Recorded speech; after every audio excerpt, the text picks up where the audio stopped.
Ada di sini bapak-bapak takut sama istri? Berhenti kau jadi laki-laki kalau takut sama istri. Apa mau takut? Nah kita setengah mati cari ikan uang. Saya seriusin Pak Menteri. Coba lihat Pak. Dari pagi kita keluar mikir untuk istri. Supaya dia bisa beli emas. Supaya dia bisa pakai kudung yang bagus. Supaya dia bisa pakai tas yang mewah. Supaya dia bisa pakai sepatu yang up to date. Semua kita pikir itu. Mana pernah istri kita mikirkan kita bagaimana supaya kita pakai berlian? Tidak pernah. Kita pikir itu Pak. Bukan cuma di dunia, sampai di akhirat. Makanya tidak masuk akal saya kalau ada suami takut sama istrinya. Mana mau takut? Semua kita tanggung dunia akhirat. Ya, di dunia kita tanggung AC-nya. Di dunia kita tanggung cicilan mobil. Di akhirat kita tanggung lagi dosa istri. Lalu dia kasih takut-takut kita. Pret! Bagaimana ceritanya?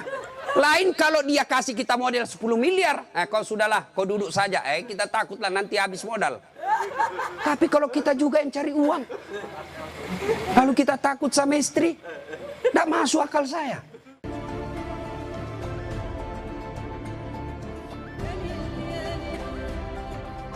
Akhirat. Coba lihat anak-anak kita sekarang Pak. Nauzubillah min zalik. Sedih kita lihat anak-anak kita Pak. Baru diberitahu satu, sudah 10 keluar dari mulutnya. Nah, sekarang pertanyaan, kenapa anak-anak kita begitu? Kenapa kira-kira? Apakah sepenuhnya salah anak? Tidak. 90% salahnya orang tua mendidik anak kita. Salah dari mendidik. Silakan baca hasil penelitian psikologi pendidikan. Silakan baca tulisan-tulisan di koran, di majalah tentang proses pendidikan. Silakan. Tapi keliru dan sesat ketika Bapak Ibu tidak buka Quran, khususnya surah Luqman untuk mendidik anak. Kita baca riset rujukan dari Eropa, rujukan dari Amerika. Tapi kita tidak pernah buka Quran dalam mendidik anak. Hakul yakin, kalau kita jauhi Quran mendidik anak, maka anak kita bisa jadi cerdas, bisa jadi jabatan tinggi, tapi tidak tahu sopan santun kepada orang tuanya. Kan orang tua kita sekarang merasa hebat kalau anaknya pintar bahasa Inggris.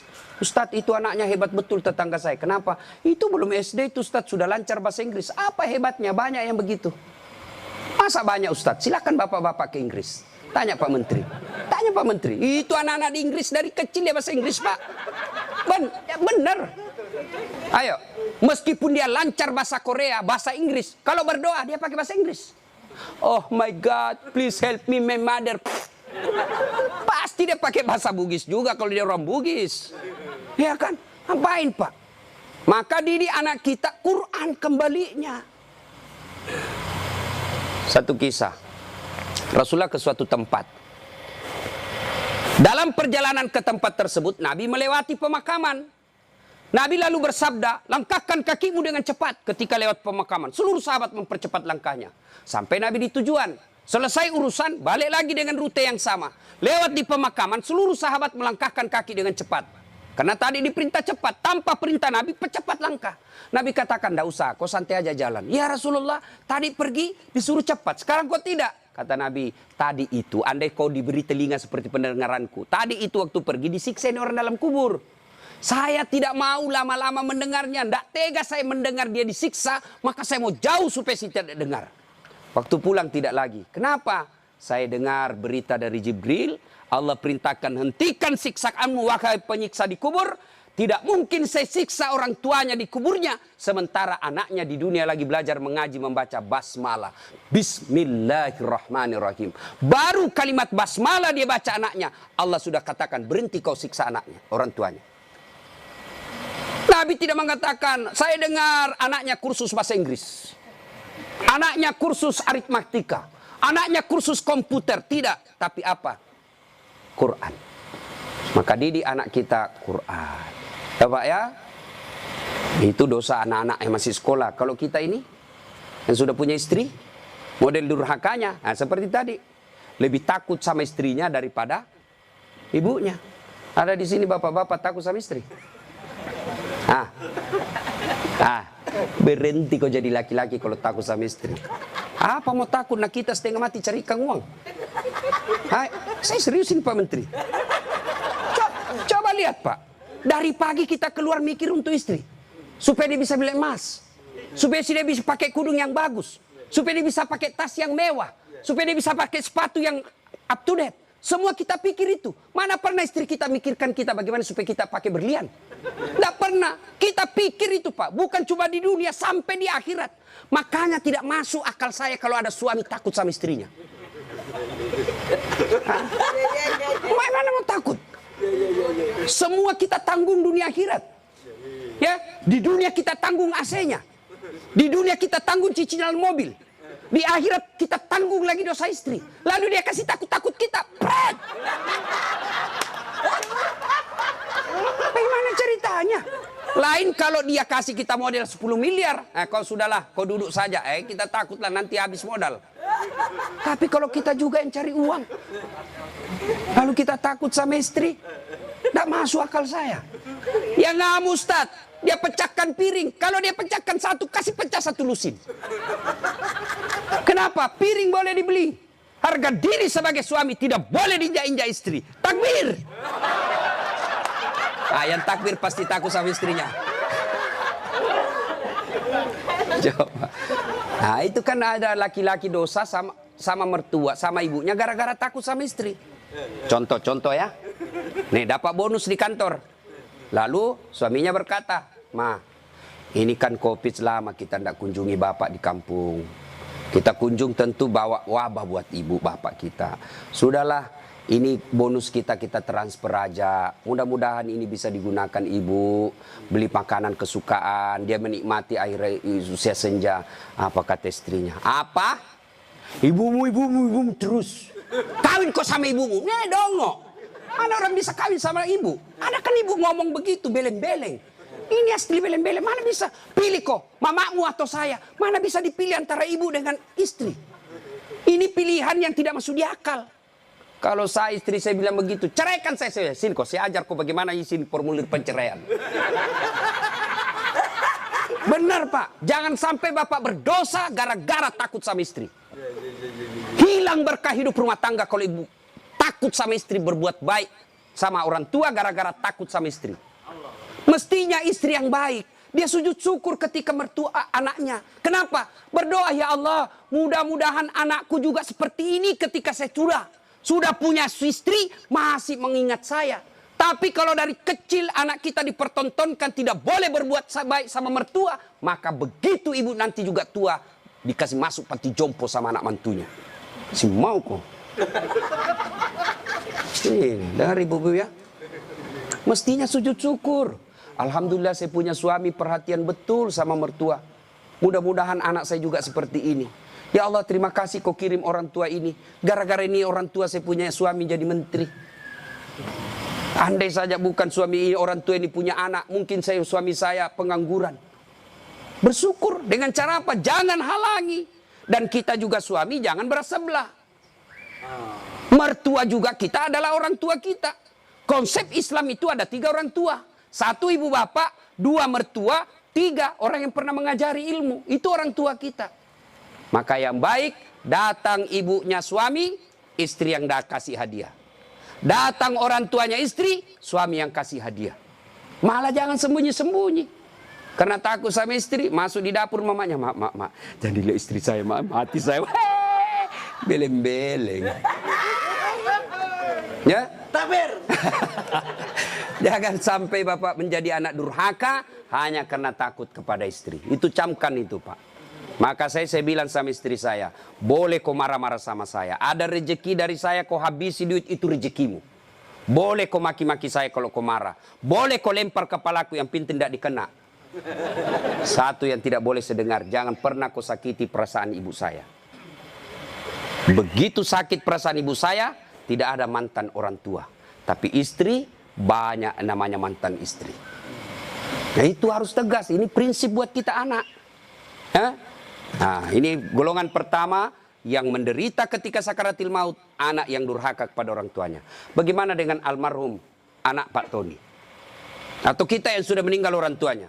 Ustadz, saya dulu anak durhaka Ustadz. Berapa sering saya kasih keluar air mata ibu saya Ustadz. Tapi saya sudah sadar, saya sudah hijrah sekarang. Tapi orang tua sudah ada kubur. Gimana cara berbuat baiknya? 1, doakan.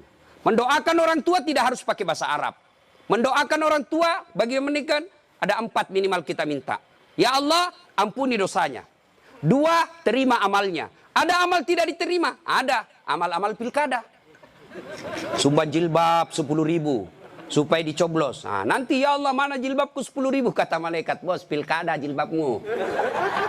Ya, tidak sampai. Pun kalau ada amal orang tua kita seperti itu, dia pernah caleg, maka kita berdoa, ya Allah terima amalnya orang tuaku. Yang ketiga, lipat gandakan amalnya tersebut.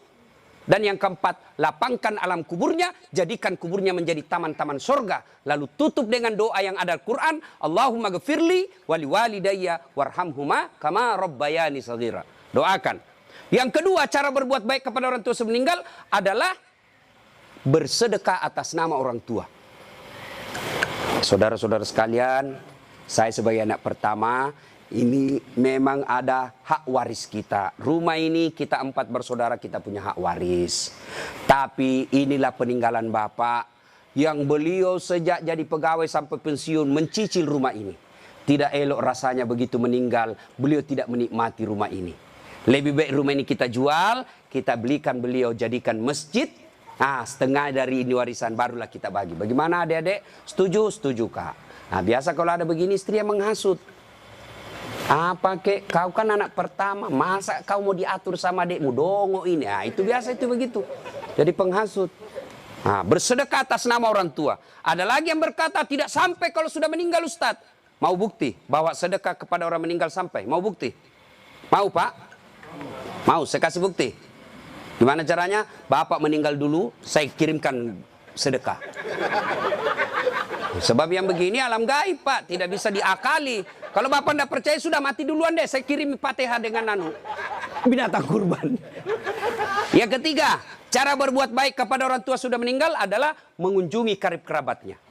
Besok lusa anaknya almarhum ya masih hidup, teman-temannya Bapak ketika sudah usur, anaknya sudah menjadi pembesar, maka kunjungi karibnya. Itulah cara berbuat baik kepada orang tua yang sudah meninggal. Dan yang paling konkret, kalau mau berbuat baik kepada orang tua sudah meninggal adalah jadilah anak yang soleh atau soleha. Nah ibu bapak saudara-saudara sekalian. Nah ini yang perlu diluruskan. Orang datang melayat, 1, banyak nginjak-nginjak sunnah Nabi. 2, tidak ada manfaat buat orang meninggal. 3, datang bawa dosa. Coba lihat prakteknya saya lihat ini. Kenapa saya bilang datang bawa dosa? Datanglah ibu-ibu gaul. Kudung hitam, baju hitam, rok hitam, kacamata hitam, payung hitam. Saya tanya, kenapa hitam-hitam? Dia bilang, Ustaz, selebriti. Tidak, sunnah itu putih-putih. Dosa enggak hitam-hitam? Tidak, tapi dicintai Allah dan Rasulnya kalau bapak ibu pakai putih-putih. 2, datang tambah-tambah dosa. Itu tadi sunnah Nabi. Yang kedua, datang tambah-tambah dosa. Kenapa tambah-tambah dosa? Datang cerita jelek aja orang Pak. Lewat 1, terutama ibu-ibu tuh. Mulai pintu dia lihat Pak, mulai dilihat dari ujung rambut sampai ujung kaki. Lewat si Kobi itu kata orang Bugis, si Kobi nih. Apa? Dia tidak cerita tapi mulutnya matanya sinis. Kenapa? Lipstiknya palsu. Kenapa kau tahu? Melengket di giginya. Sudah 1 dia gosip, lewat lagi 1. Tidak serasi kudunya sama roknya. Dia bilang iyo kayak umbul-umbul. Bahkan Ustadz pun digosipnya. Lewat Ustadz Dasar, itu juga bajunya yang di YouTube. Tadi saya lewat, ada saya dengar, itu juga bajunya yang di YouTube itu Pak Ustadz. Kenapa? Saya pakai baju kau yang sibuk. Nah, itu gosip. Maka ibu majelis taklim saya di Makassar, saya anjurkan. Ibu datang melayat, 1, ada wudhu. 2, bawa Quran minimal surah Yasin. 3, begitu datang, ibu baca Yasin bareng-bareng. Tidak bisa baca Yasin bareng-bareng, itu majelis taklim yang baik. Ketua majelis taklimnya, saudara-saudara sekalian, mari kita baca Yasin bareng-bareng, saya pimpin. Itu majelis taklim yang manfaat. Bukan ngurus baju seragam. Apalagi memanfaatkan pilkada. Pak, anggota majelis taklim saya 300 Pak. Tapi aman Pak, tapi minta tolong seragam Pak ya. Ada juga majelis taklim memanfaatkan begitu proposal banyak ketika pilkada. Nah, maka majelis taklim yang bagus, ada orang wafat, pimpin tahlilan. Sudah itu tidak bisa baca Yasin Ustaz. Sudah baca Al-Fatihah. Buru-buru Ustaz. Sudah baca Qul huwallah 3 kali. Masih juga buru-buru Ustaz. Sudah tidak tahu baca itu semua Ustaz. Sudah, baca saja. La ilaha illallah, la ilaha illallah, la ilaha. Itu aja kita ulang-ulang selama kita melayat. Itu pun tidak bisa Ustaz. Ya sudah, kau diam saja. Tidak bisa juga diam Ustaz. Ya cepat kau pulang. Daripada tinggal bawa dosa saja. Nah, sudah. Yang ketiga, kenapa tidak ada manfaat buat orang meninggal? Tidak ada yang sholat jenazah. Bagaimana orang lain mau sholat jenazah? Keluarganya aja tidak ada sholat jenazah. Mantunya sibuk ngurus ambulans, iparnya sibuk ngurus tenda, anaknya sibuk ngurus konsumsi. Tidak ada ikut sholat jenazah. Orang lain yang sholat jenazah. Orang lain belum tentu ikhlas. Banyak yang sholat Ustaz. Kenapa banyak? Karena bapaknya menteri. Jadi tidak ikhlas orang. Tapi coba kalau keluarganya, pasti ikhlas. Saya hampir jarang sekali melihat ibu-ibu sholat jenazah. Jarang. Maka jangan heran ketika ibu meninggal, sedikit juga yang sholat jenazah. Kenapa? Karena waktu hidup, jarang dia sholat jenazah. Maka wafatnya pun sedikit yang sholat jenazah. Ustaz tidak muat rumahnya Ustaz, di teras. Ustaz tidak ada air, tayamum. Ustaz tidak ada air, boleh tidak wudu. Imam Syafi'i mensyaratkan wudu, Imam Ahmad boleh tidak wudu. Karena itu bukan sholat, dia hanya doa. Saya tidak tahu bacanya Ustaz, ikut saja sama imam. Yang penting takbir 4 kali, jangan ruku. Kalau bapak ruku, siap-siap malu sendiri. Nah, ini cerita, wallahu alam benar atau tidak. Cerita ini takbir imam. Allahu Akbar, takbir juga dia. Allahu Akbar. Takbir kedua imam, Allahu Akbar, dia ruku.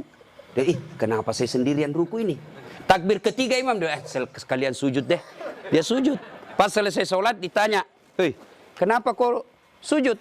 Dia bilang ini orang banyak sekali dosanya. Tidak diampuni kalau tidak ruku. Supaya habis sekalian, ya sekalian saya sujud. Ini jawaban orang kepepet. Nah ibu bapak, saudara-saudara sekalian. Ya, habis baterainya. Ibu bapak yang saya muliakan. Masuklah, diantarlah kita. Diantar ini lagi yang banyak kadangkala mempermalukan Islam. Saya tidak tahu kalau di sini.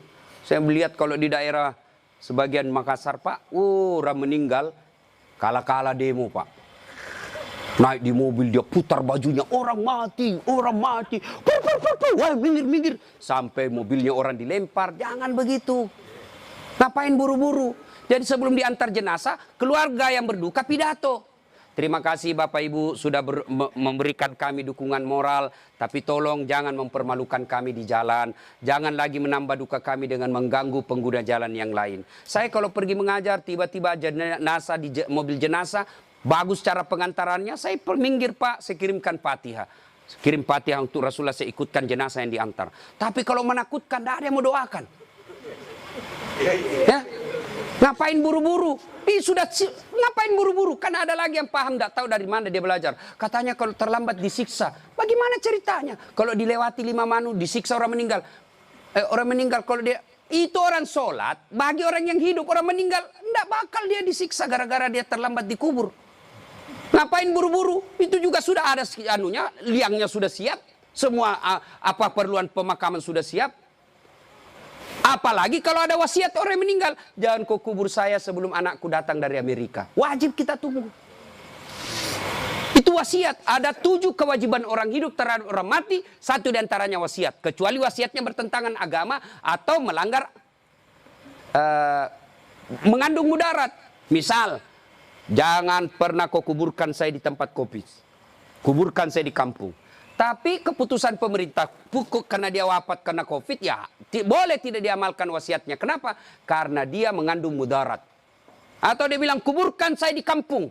Tapi begitu mau dikuburkan ada badai, tidak bisa nyebrang pulau. Boleh itu karena di luar kemampuan kita. Atau besok-besok saya meninggal kasih narkoba di atas kuburku.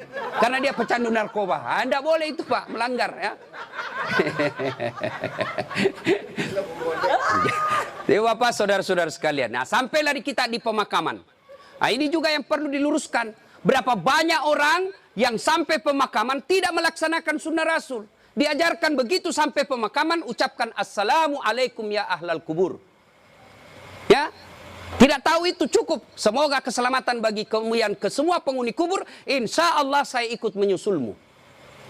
Nah, ada lagi pelanggaran yang kita lakukan apa? Menginjak-injak batu nisan.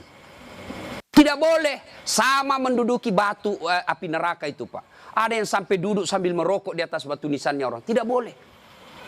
Pemakamannya padat Ustadz, bapak tidak usah masuk. Cukup yang memikul. Bagaimana yang memikul Ustadz? Boleh karena dia darurat. Karena kalau satu langkah jatuh Pak, jatuh jenazah. Sudah dimakamkan? Sudah selesai. Kembalilah pemakam. Ya, tinggallah kita. Bapak merantau ke Papua. Tidak nyaman di Papua, kembali ke kampung, Sulawesi Tenggara. Merantau lagi ke Surabaya, di Surabaya tidak nyaman, kembali lagi ke kampung. Merantau lagi ke Makassar, Makassar tidak nyaman, kembali lagi ke kampung. Masih ada pilihan. Bapak pegawai negeri ditugaskan ke Papua, tidak nyaman, tidak ada sinyal, Bapak boleh pensiun dini. Tidak disenang saya sama menteri saya, boleh Bapak pensiun dini, tidak ada masalah. Tapi begitu Bapak masuk kubur, senang tidak senang, tinggal kau di situ, tidak boleh kau keluar lagi. Siapa orang yang tersiksa di dalam kubur? Yang pertama kata Nabi, al-mutahawilu bis-sholah, yang menganggap enteng sholat. Orang yang menganggap enteng sholat, Pak, jangan, sudah. Sholat itu di akhirat nanti barcode. Bapak beli elektronik kan sekarang pakai barcode, ya kan? Bapak begitu setor jualan, berarti ini boleh bawa. Di akhirat kalau Bapak di barcode, bagus sholatnya. Tidurkan dia kata Nabi seperti tidurnya tidur pengantin baru. Tapi di barcode, hilang, redup-redup. Ini macet. Ini sholat Jumat, hari Jumat saja. Paling terlambat datang, paling cepat pulang. Orang khotbah dia tidur. Begitu bangun, aliran apa yang tidak ada khotbahnya? Bukan aliran apa, kau yang tidur beleng. Mana? Percaya Pak, orang yang tidak ada sholat demi Allah. Bapak tidak puasa, masih boleh disebut Islam. Bapak tidak haji, masih boleh disebut Islam. Bapak tidak bayar zakat, masih disebut Islam. Tapi tidak sholat, Imam Syafi'i menghukuminya, disuruh bertobat dan dia tidak mau, boleh dihukum mati. Itu kalau Imam Syafi'i. Disuruh sholat dan dia tidak mau. Disuruh bertobat dia tidak mau, kata Imam Syafi'i, boleh dia dihukum mati. Begitu pentingnya sholat.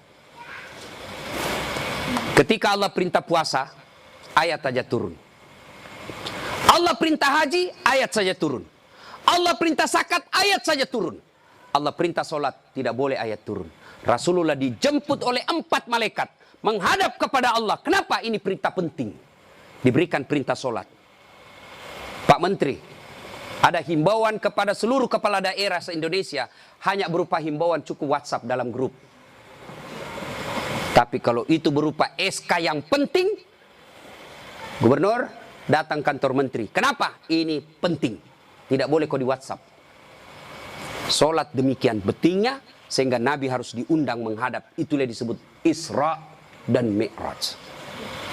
Bapak kerja jadi Grab, jadi menteri. Munafik kalau Bapak katakan, bukan untuk dunia saya. Bohong. Kita bekerja apapun profesi kita untuk memperbaiki dunia. Lalu siapa yang punya dunia? Allah Subhanahu wa ta'ala. Artinya, mustahil dunia dalam genggaman kalau yang punya dunia Bapak jauhi. Saya kasih contoh. Saya akrab dengan Pak Menteri. Saya datang ke Jakarta. Pak Menteri, saya mau jalan-jalan Jakarta ini, tapi tidak ada mobilku Pak Menteri. Kata Pak Menteri, aman terkendali Ustadz. Pak Menteri telepon ajudan. Ajudan, siap Pak Menteri. Itu ada Ustadz Dasat, kau jemput dia. Nanti dikena lagi kita di ceramah. Kau jemput dia. Kasih mobil yang bagus, kasih pengawalan, jangan lupa kasih pembeli pulsa. 1 jam kemudian datang ajudan. Tapi Pak Ustadz, kiriman Pak Menteri. Aman, selesai masalah saya di Jakarta. Kenapa? Saya akrab sama Pak Menteri. Anda dari Makassar tidak pernah ketemu, tidak pernah silaturahmi, tidak pernah didengar namanya, tidak pernah lihat. Assalamualaikum Pak Menteri. Boleh pinjam mobilnya? Siapa ditelepon Pak Menteri? Ajudan? Bukan. Siapa? Kapolres. Tangkap itu, penipu. Tidak pernah ketemu pinjam mobil. Pasti penipu itu. Demikian juga dengan Allah. Bapak tidak pernah sholat. Tiba-tiba sakit, ya Allah, saya sudah capek sakit, ya Allah, sembuhkan penyakitku. Allah berfirman, malaikat, karena dia sudah capek sekali cabut nyawanya. Sholat Pak. Apa alasan Bapak tidak mau sholat? Coba bilang, ayo malas sholat ini. Ayo, bilang kok apa? Saya tantang kok ini hari. Paling ibu-ibu haid. 3 kali haid 1 bulan. Kenapa tidak sholat? Lagi mens. Kenapa tidak sholat? Datang bulan. Kenapa sholat? Iya, halangan. Itu aja, semua itu 3 kali 1 bulan. Mana bisa. Bilang suaminya, kenapa belum sholat ibu? Biasanya cuma 5 hari, ini kok sudah 7 hari belum sholat. Orang belum bersih. Masih ada sedikit-sedikit. Dia bilang suaminya, kok bohong ya? Apa bohong? Saya kasih lihat kau. Beleng-beleng. Apa kasih lihat dong? Ya. Apalagi ibu-ibu banyak ndak sholat. Kalau ada pesta pengantin, mukanya dikira tembok, coklat, biru, krem, abu-abu. Nah. Apalagi banyak ibu ndak sholat. Gara-gara apa? Jilbab. Jilbab sakaratil maut. 3 lapis. Saya ini keliling-keliling ceramah Pak. Saya ke Brunei, itu ibu di sana siku 3 saja kasih peniti selesai. Di Malaysia juga begitu, Filipina Selatan juga begitu. Saudi lebih gampang masuk kasih selesai Pak. Di sini la haula wala quwata illa billah. Bingung saya bisa lihat, dia pengantin gimana caranya dipakai ini ya. 3 lapis Pak, ada miring-miring sedikit. Nah, ada cipin-cipin ini, ada kayak pohon di belakangnya. Begitu dia bilang suaminya, Bu, kau pergi sholat. Sadar kok Pak, saya sadar, saya suruh kau sholat, bis sholat. Kau ndak lihat ini Pak, 1 jam dipakai ini jilbab. Dongo. Gara-gara jilbab ndak sholat, beleng-beleng. Ya nggak tahu Bu, saya suruh sini sholat Pak. Adik-adik, saya bisa cerita seperti ini karena saya alami. Percayalah Pak, mustahil Allah sengsarakan hidupnya orang baik sholatnya. Tuhan apa yang sengsarakan hidupnya orang baik sholatnya? Udahlah Pak, Bapak mau dekat sama Pak Menteri, ndak usah cari muka sama Menteri. Muka Bapak sudah bagus. Ada juga siapa? Ya, cemen lu men. Kerja aja yang baik. Selebihnya sholat, minta kepada Allah. Kecil buat Allah jadi menteri. Kecil buat Allah dapat proyek, kecil. Jangankan yang tidak masuk, yang masuk akal. Tidak masuk akal Allah kasih. Masuk akal ndak manusia dibakar hidup-hidup bisa hidup? Masuk akal ndak? Nggak masuk akal, tapi kalau Allah mau, Ibrahim alaihissalam dibakar keluar kedinginan. Masuk akal nggak perempuan hamil tidak pernah disentuh laki-laki?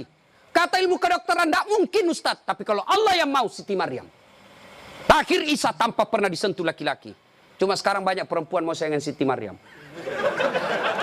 Ada suaminya, ada anaknya, beleng-beleng. Coba. Coba. Subhanallah. Banyak kejadian tidak masuk akal tapi terjadi. Masuk akal enggak orang bisa hidup dalam perut ikan? Ada pernah masuk perut ikan? Kalau saya ikan masuk dalam perutku. Kalau Allah yang mau, Yunus alaihissalam 40 hari dalam perut ikan, hidup keluar dengan selamat. Apalagi sekedar punya mobil kecil buat Allah, kecil. Lunas rumahmu kecil buat Allah, terhindar dari wabah kecil buat Allah. Allah cuma minta ista'inu bisabri wassalah. Sabar, perbaiki solatmu, saya yang selesaikan semua masalahmu. Itu janji Allah, bukan janji caleg. Kalau caleg Pak dikasih semua kita namanya Pak, pilih saya, gampang, sama-sama kita orang Bugis. Ini masalah, ada masalahmu telepon saya 24 jam. Begitu ada masalahnya dia ganti nomor HP-nya Pak. Bapak, saudara-saudara sekalian, banyak yang ini saya sampaikan tapi waktu yang terbatas. Pada akhirnya saya tidak pernah berpikir berdiri di tempat ini. Mestinya jadwal saya ada di Makassar takziah malam ini. Tapi begitu Pak Herman telepon dan dibicarakan saya sama Pak Menteri, saya lupa janji saya 2 Pak. Ceramah saya hari ini di Makassar, saya lupa Pak. Itu pasti karena orang yang meninggal orang baik. Saya terharu tadi istri beliau mengatakan, Ustadz, 3 bulan sebelum beliau wafat, ceramahnya Ustadz selalu dia putar. Maka beliau katakan, saya terharu Ustadz karena saya tidak tahu kalau Ustadz yang mau ceramah malam ini. Ini karena kekuatan silaturahim. Ini karena pejabat yang baik. Ya, banyak-banyak pejabat saya kenal Pak. Kalau temannya meninggal, paling kirim bunga. Ini alhamdulillah hadir memberikan dukungan dan mendatangkan Ustadz Dasat. Ngacu Pak Eko. Alhamdulillah ya. Bapak, saudara-saudara sekalian, sebelum kita akhiri, saya mau bertanya dan ini pasti dicatat oleh malaikat. Apakah Bapak Ibu bersaksi bahwa almarhum orang baik? Kalau ada dosa dan kesalahan dimaafkan? Catat ya malaikat, inilah menjadi amal kebaikan buat almarhum. Banyak yang ingin saya sampaikan tapi waktu yang sangat terbatas. Untuk ingin mendengarkan ceramah saya lagi, gampang, silahkan buka channel YouTube saya, Dasat Latif. Jangan lupa like and share. Atau di Instagram @latif 1212. Terima kasih. Sebagai kesimpulan, kullu nafsin sa'ikatil maut. Semua yang hidup pasti akan mati. Al mautu babun. Mati adalah pintu yang setiap kita pasti melewatinya. Karenanya yang jadi masalah sesungguhnya bukan mati itu. Yang jadi masalah adalah sudah siapkah kita menghadapi kematian itu. Dan apa bekal sebaik-baik dalam menghadapi kematian? Satu diantaranya takwa. Dan takwa itu operasionalnya, wujud nyatanya. Birrul walidain, berbuat baik kepada kedua orang tua. Dan peliharalah sholat dengan sebaik-baiknya. Demikian, lebih dan kurangnya mohon dimaafkan. Nun wal kalam ya misturun. Billahi fisabilil haq. Sebelum kita akhiri, mari kita kirimkan suratul Fatihah kepada Rasulullah Muhammad SAW. Khasiat dan keutamanya kita ikhlaskan untuk almarhum Bapak Tony Effendi bin Muslim Effendi. Ila hadratin Nabi Mustafa Muhammad SAW. Summa hususil ruhil almarhum Tony Effendi bin Muslim Effendi. Al-Fatihah.